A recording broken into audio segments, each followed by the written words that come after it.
with your Batman mask, you've got to be wearing it for this, otherwise it won't work. You've got your red fabric. Make sure you line it up properly. And then, just like that freaking easy.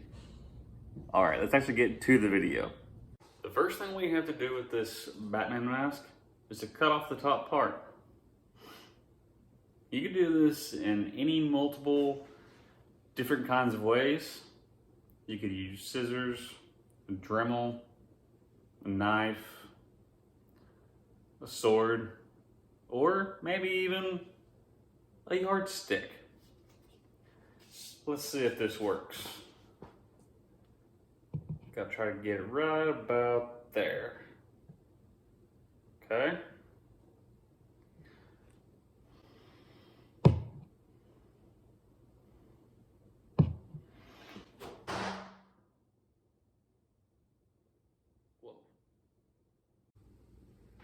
Okay, on a serious note, obviously I didn't actually use a yardstick to cut my mask. I just used regular scissors.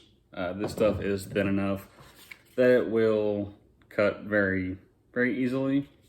And what I've done was I just used the, right there where the ears are, there's actually a crease on the mask, and that's what I used for my reference point. And I just cut right on across and left with this. And now we move on to the next part, which is getting some red fabric and spray gluing this and sticking it on there. So let's do it. All right, and here is the red fabric that I'm going to use. You could use any fabric that you can find laying around.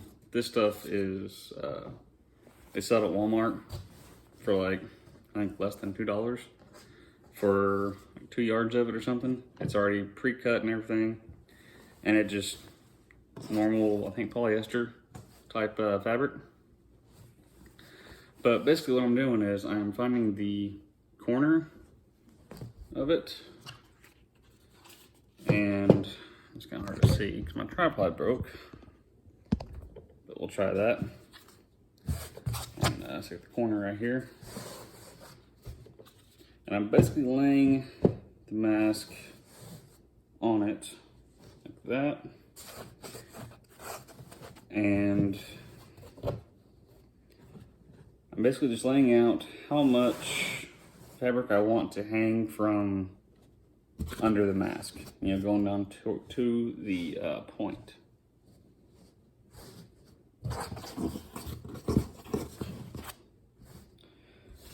And once I've got a good estimation that I think will work, I'm just going to take some scissors and cut it, and we're basically have a big triangle shaped piece of fabric. Okay, and here this shows you about the size of fabric that I used to make these. You don't necessarily have to have quite this much, but I like to have more than I'll actually need, because after we glue this down, we can always trim off the excess fabric and make it work. So basically all we're gonna do now is spray the mask with spray adhesive, lay the fabric on there and push into all the creases. All right, when you do this, you wanna make sure that you're in a well-ventilated area. I'll be using 3M Super 77 spray adhesive. And I'm trying to give it a good, even coat. I wanna get, make sure I get into the crevices of everything. You wanna make sure that you give it a nice, even coat. And you don't have to apply any of it to the fabric, just the mask. And then you're gonna lay your fabric on top of it and start pressing in all of the creases and details.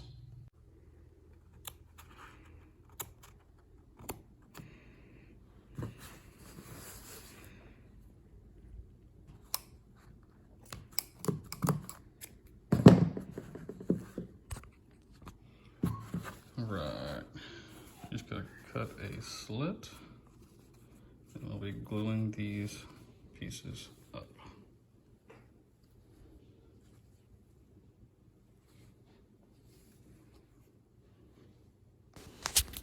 And at this point here, I used a Sharpie to draw out the basic shape of the black parts that go around the eyes.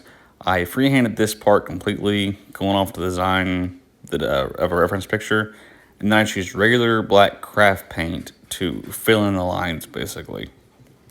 It does take a couple of coats, but once that's done, I dry brushed in all of the crevices and a little bit down underneath, just to give it the little bit of a weathered look and really pop out those eyebrows.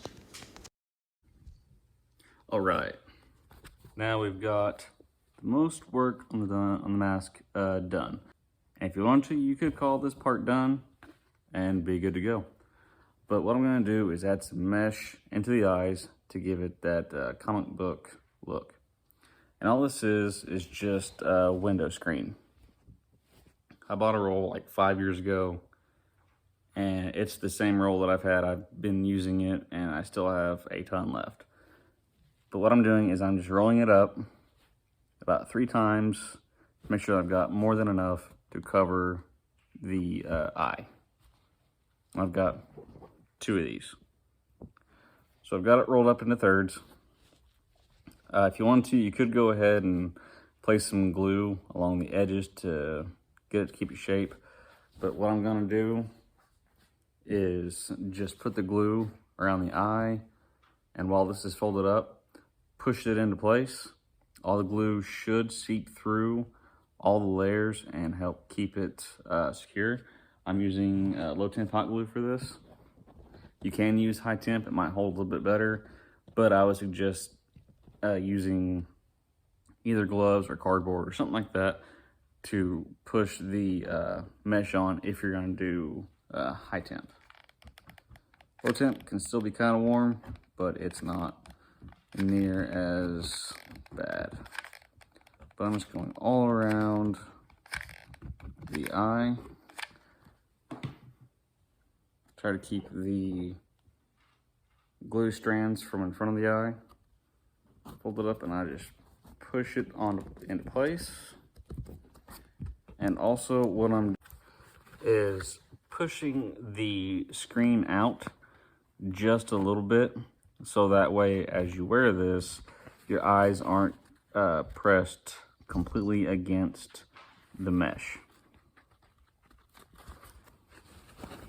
And you can see I need to add a little bit more glue right here. I'll go a little bit more around the edges to help hold it down. And then just do that twice. All right, and here I've got both of the mesh lenses glued into place. And you can see that you can see perfectly clear out of these. It doesn't distort the vision at all.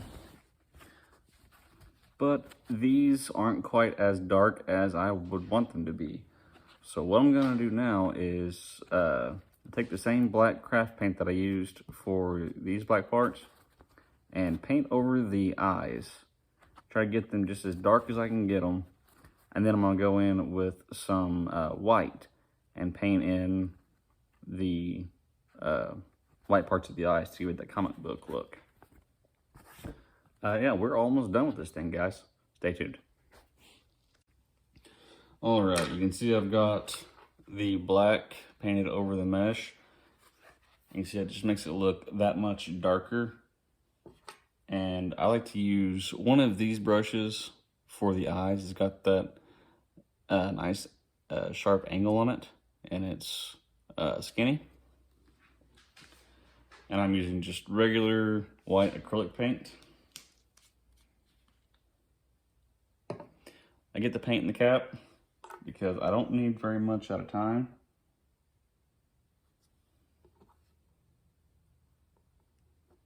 I get just the tip of it wet. And what I do is I basically use the tip of the brush to draw the shape of the eye. And there's no certain way of doing this, like no real specific way. You just want to try to get the best shape that you can. And it probably helps to let the black paint dry completely before doing this part. But I'm impatient.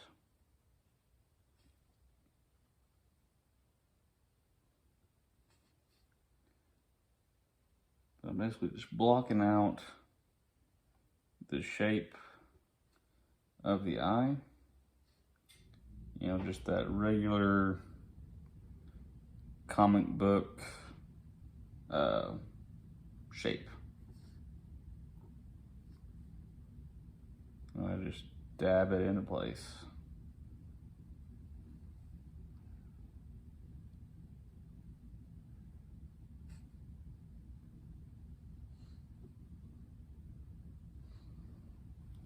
Something like that, and then I'll go ahead and do this side.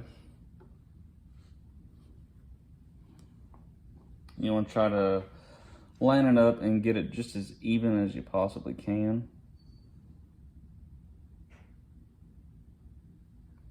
Because you don't want wonky eyes.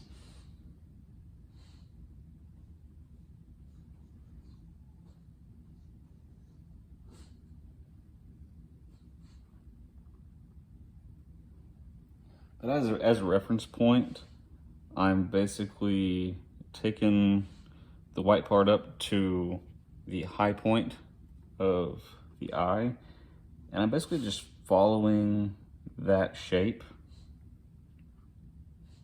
just a bit smaller.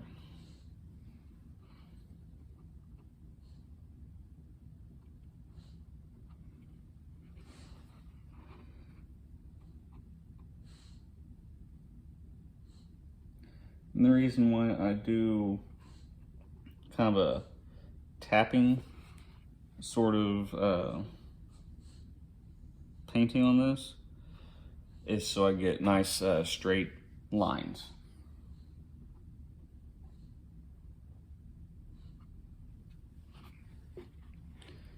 You want to kind of stand back and look at it occasionally and make sure that you don't have one eye going too far in or not out quite far enough.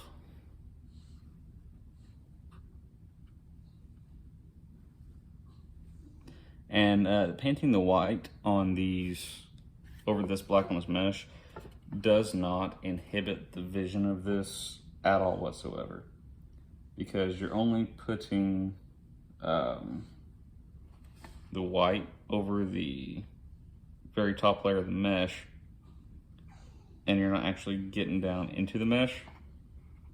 It's basically just staying on the surface.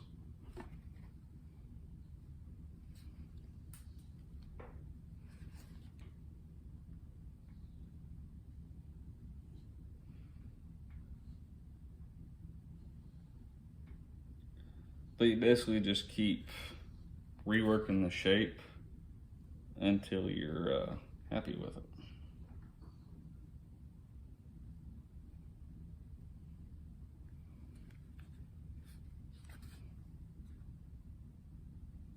And if you wanted to, you could make a template for the shape of these eyes, and you could spray paint the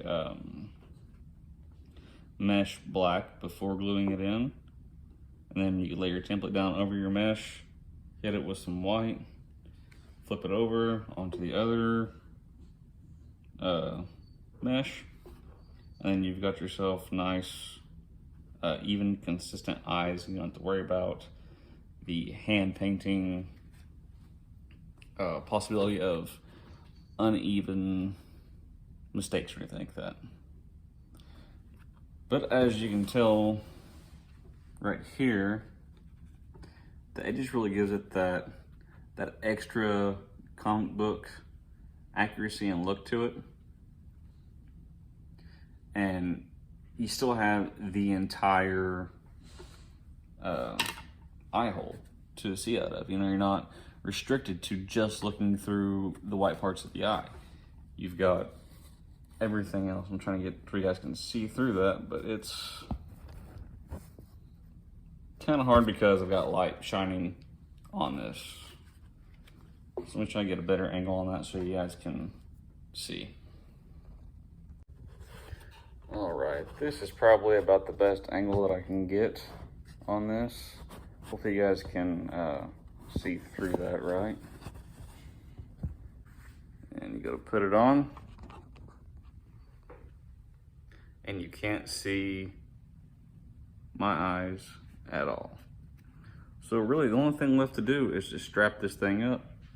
And all we're doing is just using a 1-inch elastic strap and gluing it from just above the ear, going at an angle up and doing it to the other side. Well, all right guys, that does it for this video. I hope you guys learned something. I hope you guys got some enjoyment out of the edits that I did for this video. But yeah, here's when I look at the mask. Yeah. These things are an absolute blast to make, and they are really actually quite quick and easy to do. So if you're looking for a good quick con crunch mask, you can whip one of these bad boys up, throw on a trench coat, and you're good to go. Anyway, don't forget to like and subscribe. Follow me on Instagram to see what's coming up next, and check out my Etsy shop for templates and stuff. I'll have all that stuff linked below. You guys have a great one.